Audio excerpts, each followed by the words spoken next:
edition of the Naharjito Bookathon presented in association with the Raisoni Foundation. This session is a special journey full of remarkable insights through the pages of the book Decisive Decade, India 2030, Gazelle or Hippo by Mr. Kiran Karnik. The book takes the reader on a journey into the future, looking at India in 2030. It does this through the lens of 9 crucial areas that the author feels will shape the future of the country. These include democracy and politics, security, health, education, economy, demography, society, jobs and livelihoods, and technology. India, the book asserts, is at a crossroads, and this decade, that is the 2020s, will determine the country's long-term future. It begins with where the country is now in each of these 9 areas and paints alternative scenarios, including some dystopian ones, to stir debate and dialogue. The overall vision, though, is an optimistic one. The epilogue takes one to the period beyond 2030 with hints about where the country may be in 2050 and where it celebrates 100 years of the Republic. The writing style, while objective, analytical, and informed by hard data, is non-academic and makes for easy reading. It is a book that all those interested in the future of India must read. Our esteemed speaker for this session is the author Mr. Kiran Karnik himself. He's a columnist and author who describes himself as a public unintellectual. His books and columns range across various areas, focusing especially on the use of technology. He is widely recognized for his contribution and work in the IT sector, especially when he served as president of NASSCOM from 2001 to 2008. He has been on many corporate boards and chaired the government-appointed board which put the fraud hit Satyam back on track in 2009. He was also the director of the board of Reserve Bank of India from 2011 to 2015 and has been on many key government committees, including the Scientific Advisory Council to the Prime Minister and the National Innovative Council. Earlier, as the founder-CEO of Discovery India from 1995 to 2001, he launched the Discovery India channel and Animal Planet in India and South Asia. He was also the founder-director of Consortium for Educational Communication from 1991 to 1995, which oversaw the production and transmission of UGC's countrywide classroom TV programs. He began his career in atomic energy and then spent 2 decades working with ISRO, focusing on the use of space technology primarily for education and development. Currently, he is involved with several not-for-profit organizations in the field of education and development and is the chairperson of the Indraprastha Institute of Information Technology in Delhi and in HelpAge India. He was also the president of the India Habitat Center from 2006 to 2018. He has also been conferred with many awards, including that of Padma Shri. So this very exciting session will be moderated by Mr. Mohit Gupta. He is a passionate innovator and conservationist who founded the FROB, which stands for Friends of Books, which is a social app that revolutionizes how readers connect. He has a background in banking and financial services and in education in chemical engineering and financial markets. He is also an established impact maker, leading a social impact fund backed by a US philanthropic agency. Without further ado, I'd now like to hand over the session to our moderator.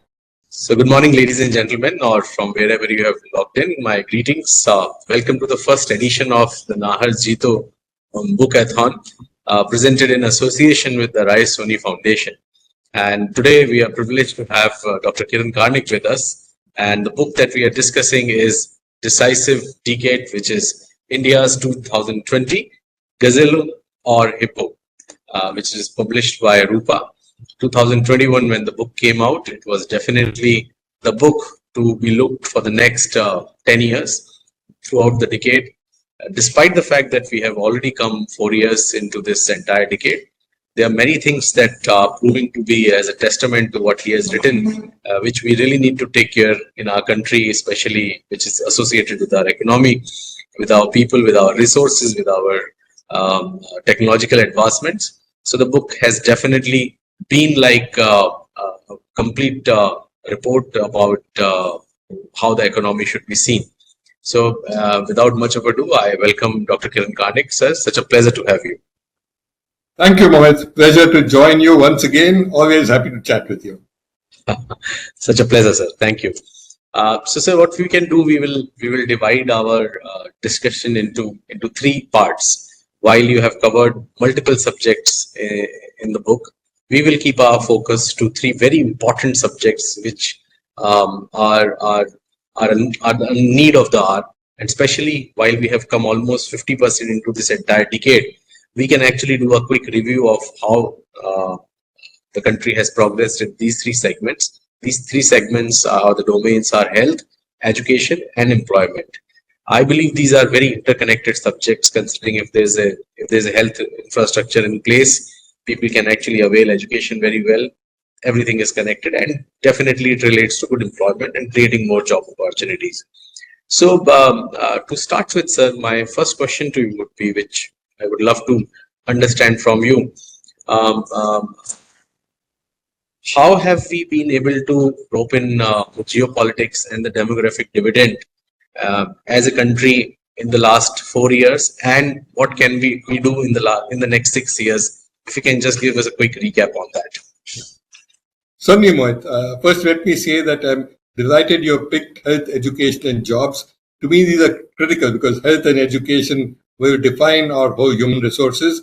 And of course, jobs are critical, also make for productivity. Let me step back as you have. First, Jeff, spend a minute or two on a broad overview of geopolitics and where we are. You're so right, we're already 4 years into this decade. I finished this book about mid 21. I wanted to finish earlier, but COVID came and there were new developments, including the geopolitical arena. One of the most important ones was the clash in Galwan with China. After occasional skirmishes, we had had decades of peace on our northern border, and we're frankly fairly comfortable. We have a huge trade with China with considerable deficit, but yet it's very important for us. It was, in fact, for many years, and even now it's close to number one or two in terms of our trading partner. So it's important. And that was part of the geopolitics. And of course, the realignment that began to happen after 2001, but particularly impinging after China's rapid growth, where in many ways China has overtaken Russia as almost the second superpower, which it is getting to now. Lots of changes in our own neighborhood also, and I won't go into all of them, but it is critically important in terms of defining where we are, our relationship with other countries, and what it means for us in terms of economy, trade, and a whole host of other factors. But importantly, and I'm glad you touched on this also, on the demography. To me, this is critical because as we look ahead, not just for this decade, but further, which we might come to, what's going to be very important is how well we are able to grow our economy, which will give us the strength to do things in the power front, which you might call military and non-military things, but also in health, education, and the social sector. And therefore, the economy is critical. And this is where the so-called demographic dividend comes in a big way.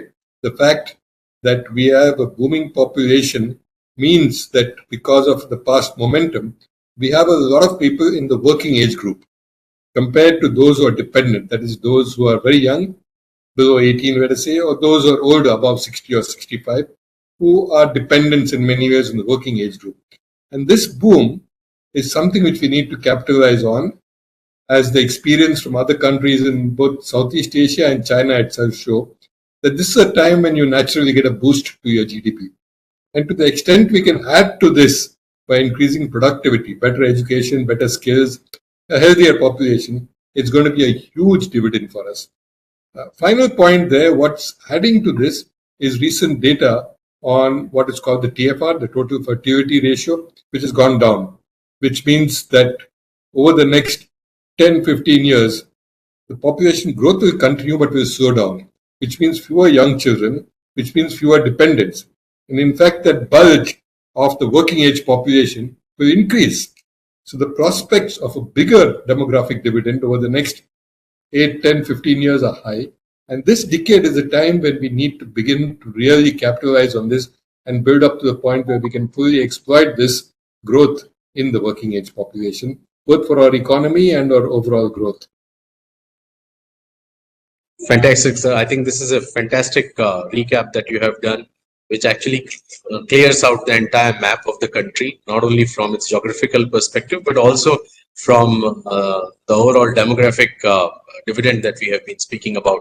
So much so that so many changes are happening, especially with the China and the Taiwan divide. The Russia and Ukraine is also happening. Europe is falling apart. A lot of new energy parameters are being built. But despite that, India is a very different country, and we have very different set of challenges. One of the biggest challenges that possibly we have not been able to solve is healthcare. You go to and post Corona, we have seen that has come out as a real monster.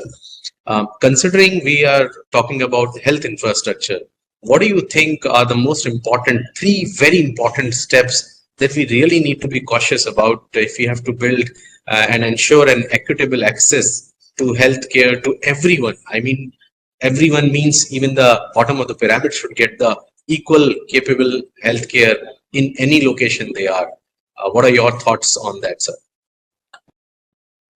It's interesting, Mohit, because this is one area in which, if you look in absolute terms, we've done well. Our life expectancy has gone up very considerably from about 50 in 1970-75 to almost 70 now, a 20-year increase in life expectancy in the last 30-40 years or so. If you look at our infant mortality ratio, maternal mortality ratio, child nutrition, key parameters, and look back to where we are and where we are, it seems very satisfying. But you put that in the context of how other countries have done, including those in our immediate neighborhood and those whose income, per capita income, is roughly ours. And you begin to see that, no, we've done comparatively very badly. We should have done far better. In fact, among all the successes that India might claim in technology and a whole host of other fields, this has been our biggest failure. Because countries around us, not just Sri Lanka, which is well known for strong social indicators, but countries like Bangladesh and Nepal have done better than us. Leave alone China, which has done outstandingly well on these indicators, but we may not compare with China for a host of reasons. Bangladesh, like us, is big. They were considered once a basket case in terms of their economy, and they got their independence only recently. But they've done better than us, and I think it reflects poorly on our health system and health allocations. So, to your 3 points, let me quickly try to summarize. Very difficult to just summarize in 3. It's a whole vast area.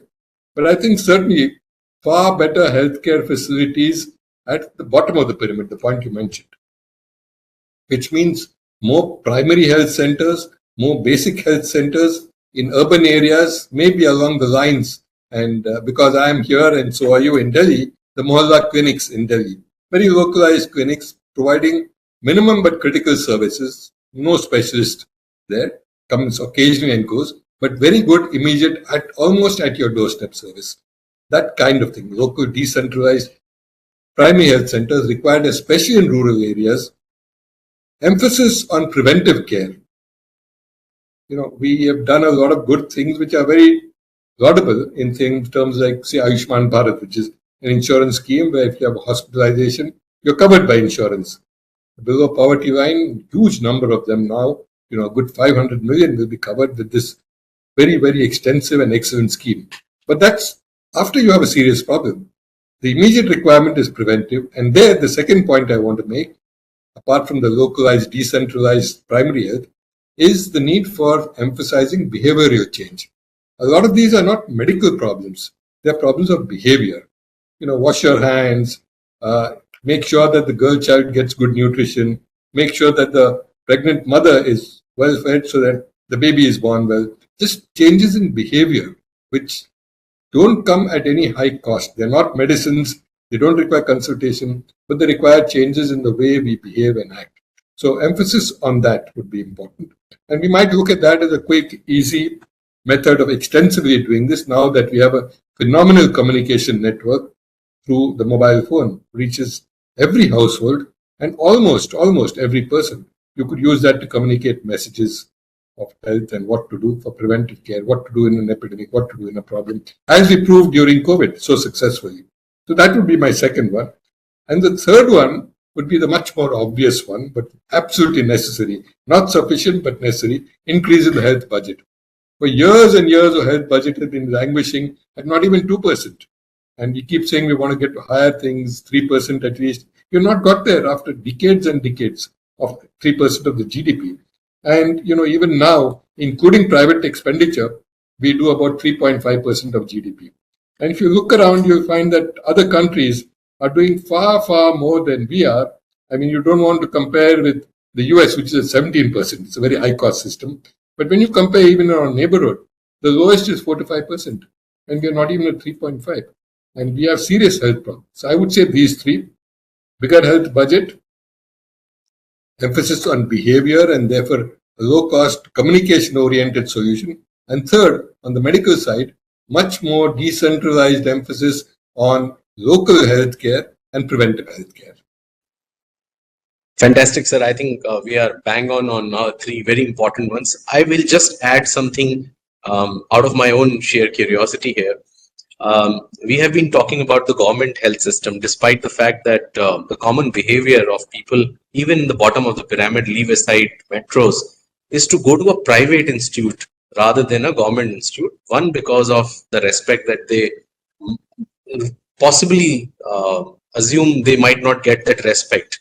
They will be shooed away many at times. Second is, despite the fact they have to pay extra amount to go to a private institute, but there is still a faith factor that they have, which most of the times is not right, because going to the private institute itself could be losing more money, but still there is something. So don't you think we should do something about our private infrastructure as well, where we bring some credibility and bring them closer in terms of cost to the government infrastructure, but the quality still remains the same? Any quick thoughts on that, sir? Yeah. Excellent question, Mohit. Really excellent, because this is a serious problem that even the poorest of the poor will go to government, a clinic, and then they give up and don't do anything to it. There's desperation. Then they round up money, inevitably by taking a loan, and then going to a private doctor, paying a lot. Often the private doctor is good, but equally often they just give something which is inappropriate, just an injection or an antibiotic, which is not good at all unless it's absolutely required. But there is, as you rightly said, somehow a greater sense of faith. And you also made the point, which to me I have found also is very important, that very often they feel that when they go there, partly because they pay, but maybe an attitude, they are treated a little better than at a typical government place where they will either be ignored, the doctor will not be there, he or she will pass them on to the nurse. So they somehow feel that they're not getting the care they need. We need to upgrade our government facilities desperately, partly because the private facilities will inevitably charge. They need to make money. You can try insurance schemes, which some countries have, and maybe that's one solution. After all, the private healthcare practice is a reality and we should leverage it. But the more critical one is to improve our public services. And there again, partly it's behavior, partly it's monitoring. They need to be looked at, like equivalent of which we'll come to in a moment, education, whether our teachers coming or no. Is a doctor there or no? Is medicine available or no? And today, again, I come back to the point of communication.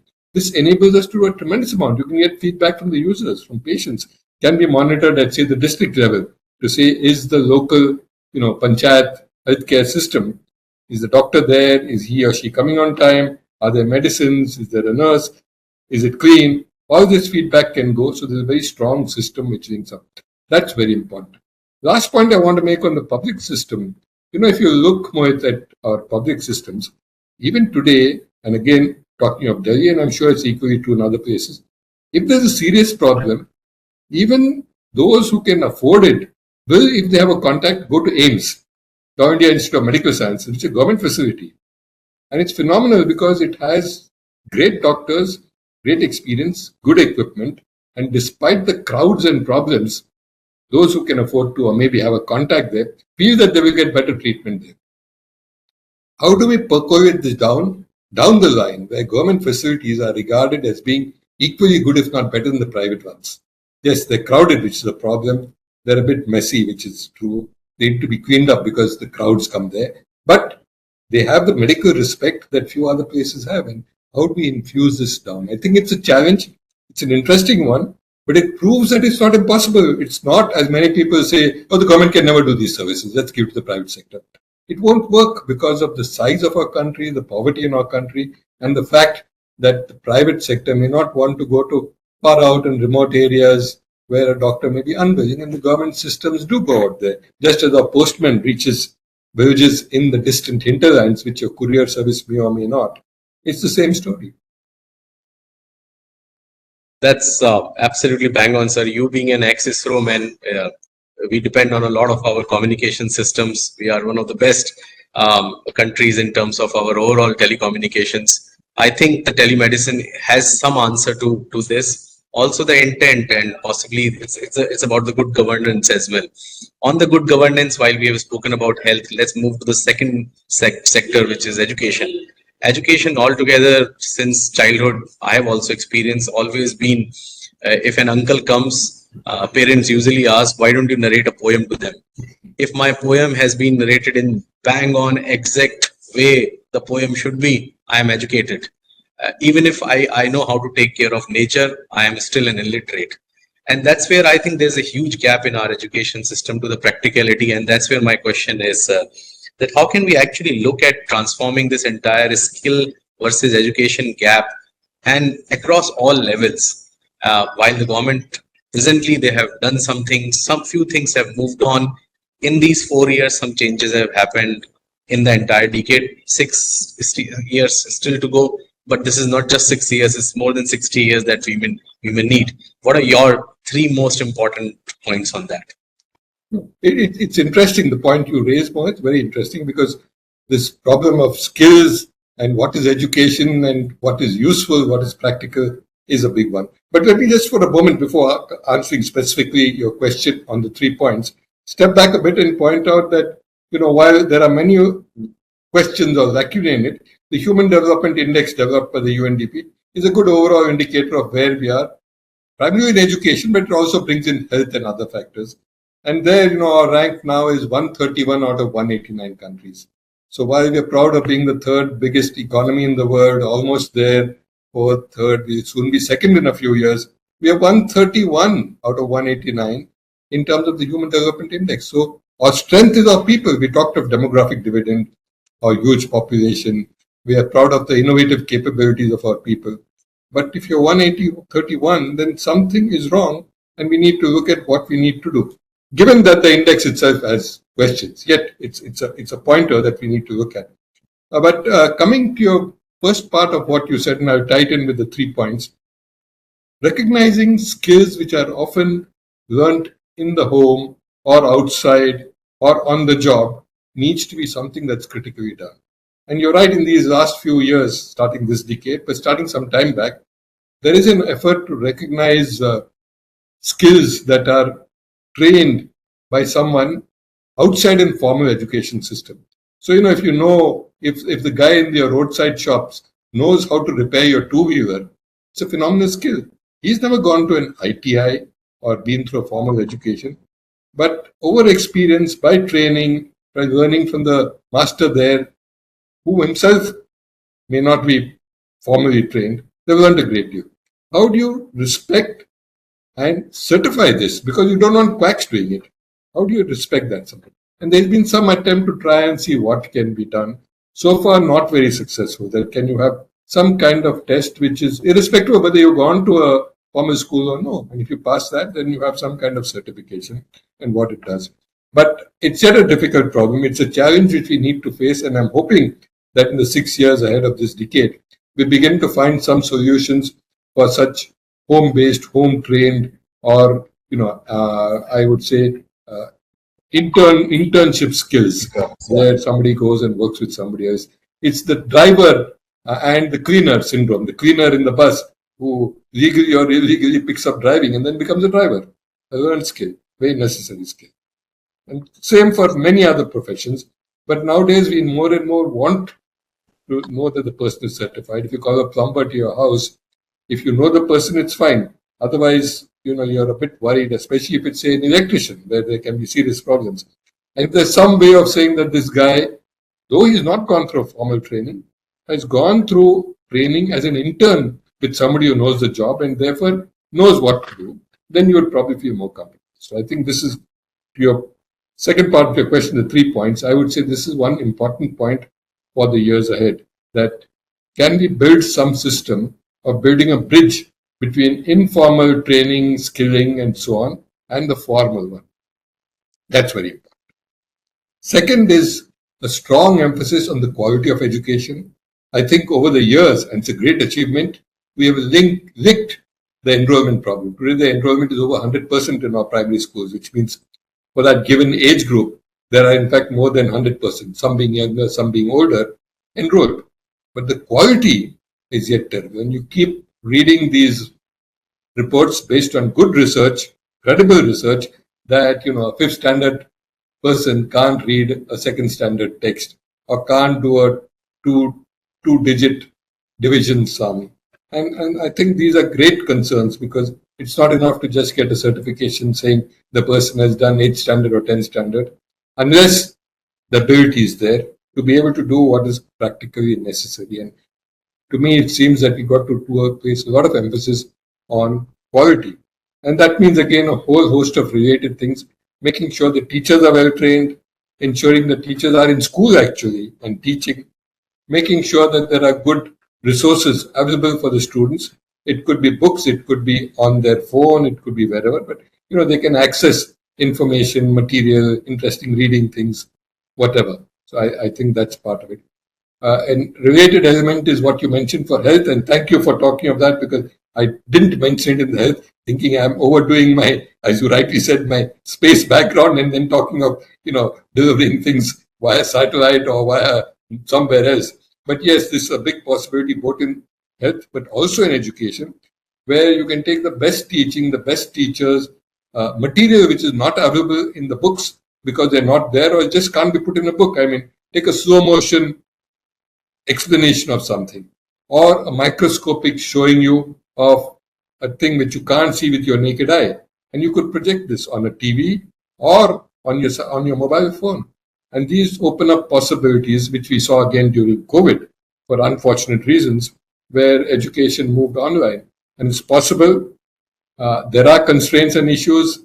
There are questions about how much they absorb from the quality, but it is at least a second possibility for those who don't otherwise, whom education doesn't reach. So I think this is the other important part that's critically there. And the third is moving on to higher education, and I jump ahead on that since you give me just 3 points, I want to make 3 only, is a radical change. We have too many regulatory agencies that are trying to regulate everything possible, and too few promotional or developmental agencies, too few people developing the right curriculum which matches what industry needs, not just today but tomorrow. Too few people looking at what artificial intelligence and Gen AI means for the future, and what therefore do persons who are graduating 2 or 3 years from now need to learn about it. And I think a large part of this stems from over-centralization, an emphasis on uniformity, no space for innovation, everybody is the same. So you get clones, and when you want to do this, you always end up with a lowest common denominator. Because if you want to standardize everything, the only way you can do it easily is by taking the lowest common denominator. So as a result, and I'm exaggerating to make the point, much of our higher education has been reduced to that you want uniformity, you want the same things, and then there's no place for innovation, no place for creativity. You keep getting objective tests where the student just answers yes, no, or number 3, number 5. And so something unbelievable for me in my generation, I'm sure even for you, Mohit, how can anybody get 100% in an English language paper? I mean, how do you write an essay that gets 100%? How do you do a comprehension thing that gets 100%?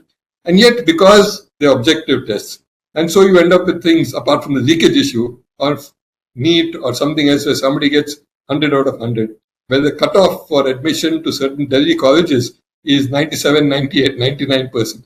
This is ridiculous to me. So I think we are reducing education, marking, testing to a bit of a farce.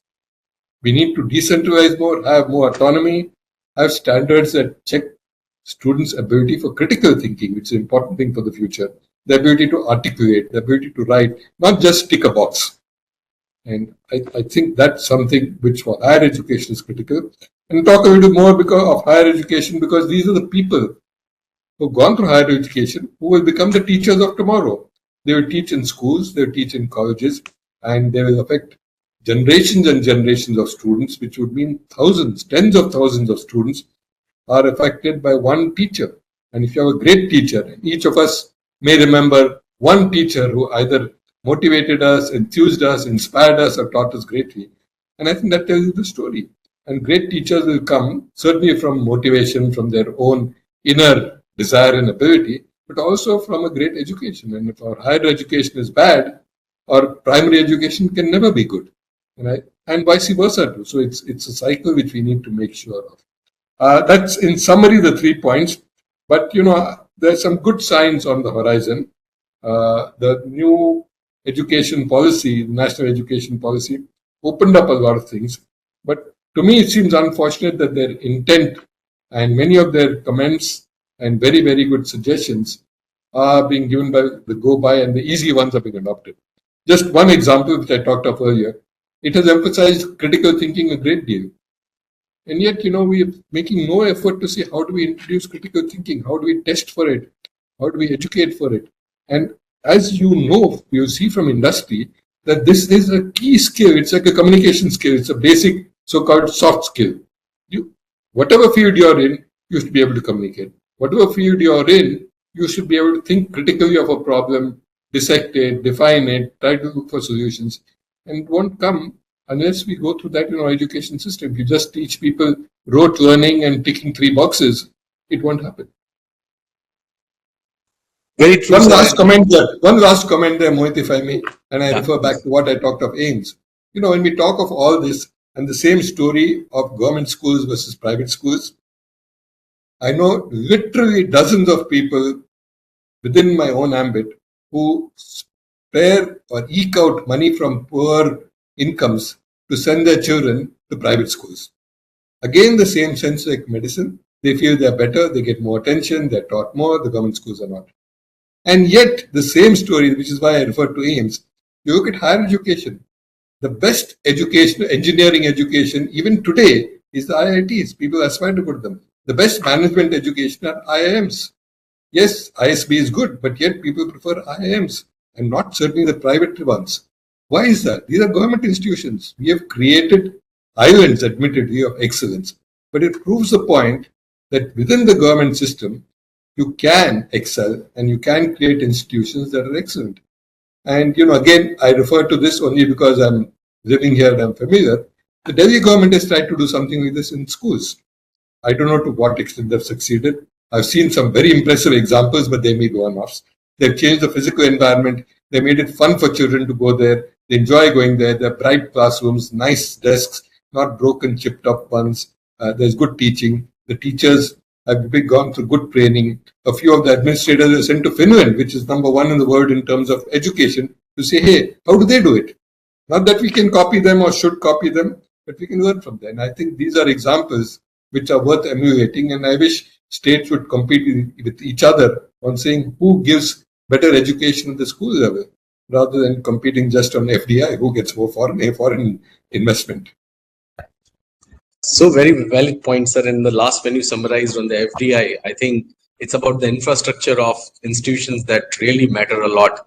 But certainly it's that innate curiosity that should come from the primary education, which should not be killed for children. And I have seen it going to some of these very, very low budget schools in many states where a child does not even get encouraged to ask a question. Most of the times, in fact, in my times also, I had seen in a maths class, a curiosity around a bird can also come. But the maths teacher would always say, boss, this is not my subject. How dare you ask this question? I guess the entire base of knowledge system is based upon how much curious you are and how much you're encouraged to satiate your curiosity.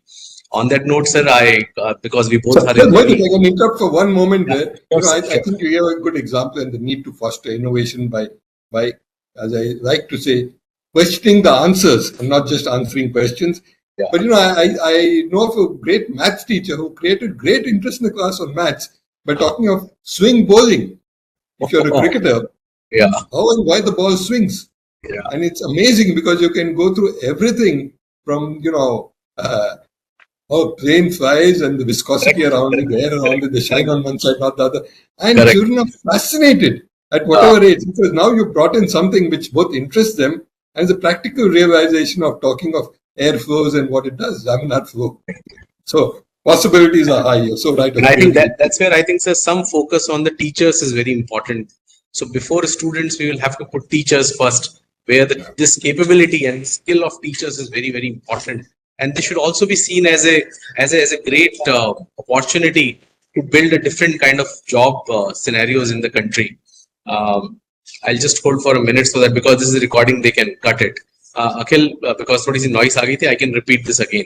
So that's the benefit of being in a recording, that you're not on live. You can always do the cuts, but you're making a movie. Okay. Yeah. So very well summarized, sir. And I think a healthy citizen who's well educated would always need an economic reason to find a job or to become an entrepreneur. Now, entrepreneurship is a very, very different ballgame. We say that everyone can become an entrepreneur, it's not right. There are segments of people, there are their own characteristic properties on which that classification will always remain. And many at times you can be an accidental entrepreneur and you start enjoying it, then you can continue. But many at times, one of the basic data points say out of 100 people who quit their jobs, there are only 3 or 4 who continue to be an entrepreneur. It's not everyone's cup of tea, which is okay. Everyone has a different mindset, environment altogether. So let's come to the jobs, sir. When it is so important, this moves the entire economic juggernaut. And while we have already seen almost 5 decades of jobs actually moving to China from all the Western world, we still got into the IT at one point of time. You have your association with IT. Outsourcing is there. It's a service industry, but still India has a lot of capability, and I should say an appetite for job creation. Where do you think we have the bandwidth in the next 6 years to come? Yeah. I want to take off more from the point you made about entrepreneurs. I think it is important to look at the issue, and most people understand that, but we get carried away just thinking of jobs. That it's not about jobs, it's about livelihoods. How do you earn a livelihood? How do you make an income? And much of that may have to do with some kind of entrepreneurship. And as you rightly put it, not everybody can become an entrepreneur. But when you think of entrepreneurship today in the cities, unfortunately, partly because of media, people think of entrepreneurship as some guy starting an IT company and becoming a unicorn and making $1 billion. That's not the only part of the story. The entrepreneur is, the guy on the roadside trying to sell you something. It's somebody who's running a small shop somewhere. It's somebody who's running, sprouting all over the country now, not just city, beauty parlors. Lots and lots of things where there's small entrepreneurs. And then, of course, there's the whole SME sector or the micro MSME sector, the micro enterprises that make small things here and there, package stuff, services. So I think these are also important. They're not well-paid jobs. They're not organized. And what they lose out on is the whole social security of what happens when they lose their job, what happens to healthcare, what happens to old age pension. And to me, the first part of jobs, and this is not about jobs or employment, but it's a critical part of the economy when you look at these new emerging possibilities, is the need for a universally applicable social safety net. Healthcare and pensions, old age pensions in particular, but maybe also some degree of unemployment pension of some kind. If you have these, then as we move towards an economy which is called the gig economy, if you like, where people are on their own, where there are people doing things which are entrepreneurial, but they may or may not always succeed, where there are people who, for whatever reason, suddenly can't work because of health or other reasons, how are they to be taken care of? So if we can assure some basic social safety net, I think a large part of these kinds of issues will be taken care of, as also the issue that larger companies have of not wanting to create regular employment, because then they fall into the whole thing of having to provide pensions, healthcare, etc. So I'm not saying they should shirk their responsibility. I'm not saying we should let them off the hook. But if there is some basic thing available, they also may be more willing to take on more people. So I think that's part of it. The second part of it is, and you mentioned China and the China story, much as we might talk of that, and I think it's very interesting to look at it and to look at China, certainly also at Bangladesh and what they've been able to do in textiles, or what Vietnam has been able to do in the last 15, 20 years. But to me, it seems that as we look not behind, not the rear view mirror, but look forward to, again, going back to my book and the decade, the years ahead, we missed the bus on the mass manufacturing, mass employment. That train has left the station, so to say. It's no longer available. Today, mass production is not so common, but where it's done, it's automated. You will not create jobs. The second other end of it is what we are trying to do through the PLI schemes. I think they're laudable because we need industry. But those schemes, we should be very clear, are meant for industrialization, basic strategic goods and manufacturing for India, not for jobs. Not for jobs. A multi-billion-dollar fab plant is not going to give you jobs. You can go on pretending that no, the downstream units and so on. But for a downstream unit, I don't need to invest $2 or $3 billion in a fab plant. I can import the fabs. Yes, for strategic reasons, we want to make them here. So say that upfront. Don't say that it's going to create jobs. It's nonsense. And people won't say this starkly, but it's true. Jobs don't come from there. Jobs do come from downstream. The downstream does not always require the upstream part. So for some things which are strategic, we may want and choose to do it in the country.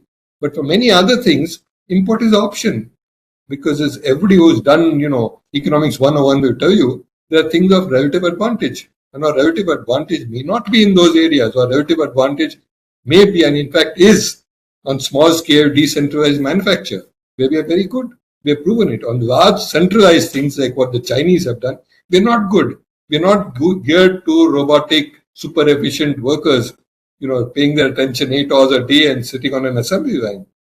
When you have, as I always say, partly in jest but partly true, you have an assembly line. If you go to China or Korea, you will see humans who seem like robots. They just do their work, the same thing again and again and again. Then they take a break after an hour, come back in 5 minutes, do the same thing.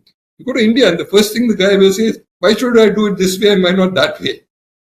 He's not going to do a repetitive job again and again. That's not our genius. Our genius is decentralized innovation, small things, pop and mom shop, you might say, which is why Indians have gone to the US long before the success of our IT and our professionals, where the guys set up motels, small little, guest house like things run by the family. That's it. You had a few employees, but basically it was a family. That's where our success is. So I think there's learning there in terms of jobs also. Don't necessarily focus on large centralized things. Look at smaller decentralized ones. And most importantly, coming back to technology, which I've covered separately in my book too, today technology enables you to do that because you can communicate quickly, you can send designs, you can do things at the high-tech end of things like additive manufacturing, which can be done anywhere. It can be decentralized. You can produce things in the shop almost, at the supply point. These are new possibilities, but I think that is the future. And lots of people ask, are machines going to take away, is a robot going to eat up my job? Are machines going to replace humans? And I think the answer is no, because experience historically has shown us that new technology has created new jobs. Yes, there's pain for a while. There is requirement for reskilling, upskilling, redeployment. But overall, it does create more jobs. And the answer is humans plus machines, not humans or machines. And I think that will create more jobs. Finally, on the job front, huge prospects for service-oriented jobs. And I'm not speaking of IT. IT does that at the higher end, and then there are consequential jobs in, maintenance, security, driving, cleaning. I'm talking of services like, say, tourism. Phenomenal prospects, and it has skill levels from the bottom of the pyramid, just somebody who's doing some cleaning or serving, to the top end, a Michelin chef or a hotel CEO. So you have a whole skill range, and I think that's what we need. And while tourism may be a bit of a fickle industry, especially foreign tourism, but it's strong, and domestic tourism is just booming unbelievably in this country. So I think there are prospects for the service-oriented employment. So employment and jobs, I would say services, small-scale sector, use of technology to decentralize and get jobs, and encouragement for entrepreneurs at the 1%, 2% family entrepreneurship level. These would be my key points that will help us get employment. I think, sir, this is definitely very eye-opening. To me, this is like in a 3x3 matrix. I have come across the entire book. Within these 4 years, I still see the relevance of, and that's where I say books are always non-perishable. Books are always as fresh as it could be. you can always change your perspectives accordingly. It was fantastic speaking to you, sir, getting some of these answers for myself for the work that we do.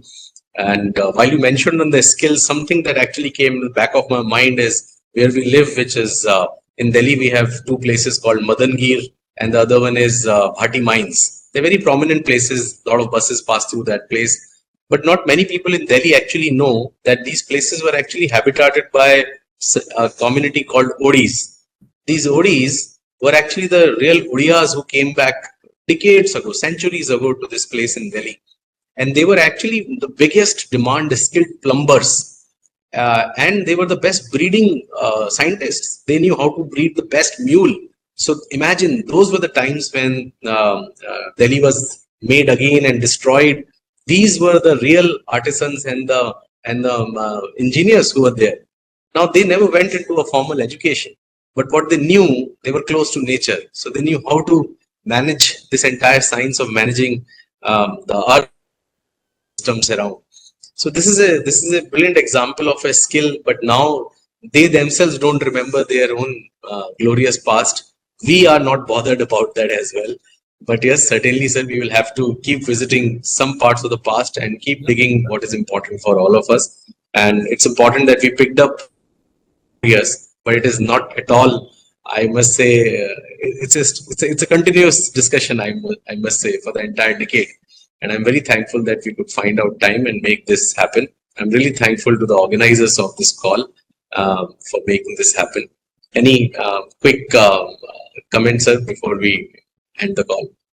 Lovely, Mohit, and your last example was brilliant. I like that, of what we can learn from our own experiences, lots and lots. Even today, you give an example from history which we need to learn. Even today, around the country, I was critical of a lot of things, but there are some great successes. We just need to learn from them. Just a last comment on the book itself, Mohit, if I may. A lot of people ask me this question, and you've asked me in the past, you didn't today, that the subtitle, Gazelle or Hippo, what is it? People get a bit intrigued. So my first answer is read the book, which is self-promotional because then it gives you the answer. But for those who may not be able to or haven't yet done it, just want to answer briefly, because to me, I think it's important, and that's the end point on my book, as you know very well, Mohit. Hippo is very large, it's the largest land animal. It's slow, it's ponderous, it moves, but it brings about a degree of fear among those who are around. And we have a choice to be like a hippo, a very large country, a powerful country, one that is able to get fear going in its maybe enemies, but around, and moves on. Nothing can stop it. So one possible analogy. The other one is a gazelle. A gazelle is defined as being sleek, quick, agile, and very likable. And to me, I know many people would prefer the first, powerful, strong, everybody's afraid of it. But I would rather prefer the second, that we are amiable, we are friendly, we are agile, we are quick. And therefore, I end my book by saying that, we may or may not be, by 2050, are projected ahead, the richest country. We may or may not be the most powerful country. We may or may not overtake the US and China. But one thing I would like us to be, and that's the dream, that we should be a happy country. And I want to end on that note saying, I'd like to see us becoming a happy country and aspiring to that. That should be our target. But also it's been, to use the same word, very happy to chat with you and to share our thoughts together with the audience for this very, very interesting and lovely book festival. Fantastic, sir. Have a great day ahead, and thanks to you, sir, for your patience. I had to change the place, but nonetheless, we anyways made it. Lovely. Well, thanks a lot, Mike. Always a pleasure to talk to you. Thanks, sir.